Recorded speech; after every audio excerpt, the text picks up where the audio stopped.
2 Samuel chapter 1. David hears of Saul's death. After the death of Saul, David returned from striking down the Amalekites and stayed in Ziklag 2 days. On the third day, a man arrived from Saul's camp with his clothes torn and dust on his head. When he came to David, he fell to the ground to pay him honor. "Where have you come from?" David asked him. He answered, "I have escaped from the Israelite camp." "What happened?" David asked. "Tell me."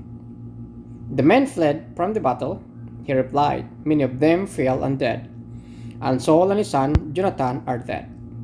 Then David said to the young man who brought him the report, "How do you know that Saul and his son Jonathan are dead?" "I happened to be on Mount Gilboa," the young man said, "and there was Saul leaning on his spear, with the chariots and their drivers in hot pursuit. When he returned around and saw me, he called out to me, and I said, 'What can I do?' He asked me, 'Who are you?' 'An Amalekite,' I answered. Then he said to me, 'Stand here by me and kill me. I am in the throes of death, but I am still alive.' So I stood beside him and killed him, because I knew that after he had fallen, he could not survive. And I took the crown that was on his head and the band on his arm, and have brought them here to my lord." Then David and all the men with him took hold of their clothes and tore them. They mourned and wept and fasted till evening for Saul and his son Jonathan, and for the army of the Lord, and for the nation of Israel, because they had fallen by the sword. David said to the young man who brought him the report, "Where are you from?" "I am the son of a foreigner, an Amalekite," he answered. David asked him, "Why weren't you afraid to lift your hand to destroy the Lord's anointed?"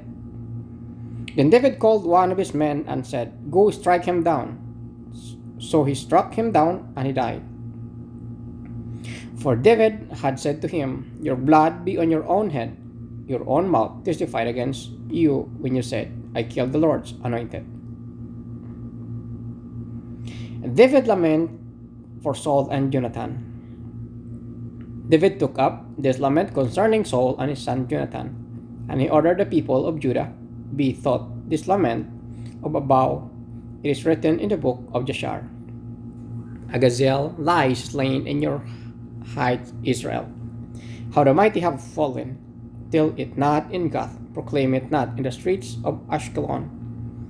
Lest the daughters of the Philistines be glad, lest the daughters of the uncircumcised rejoice. Mountains of Gilboa, may you have neither dew nor rain, may no shower fall on your terraced field. For there a shield on the mighty was despised, the shield of Saul no longer rubbed with oil.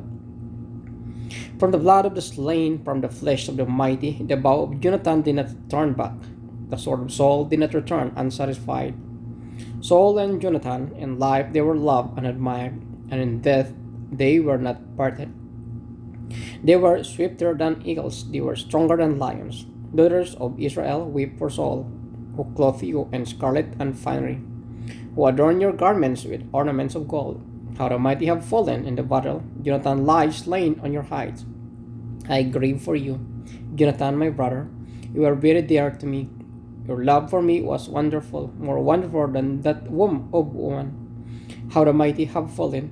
The weapons of war have perished.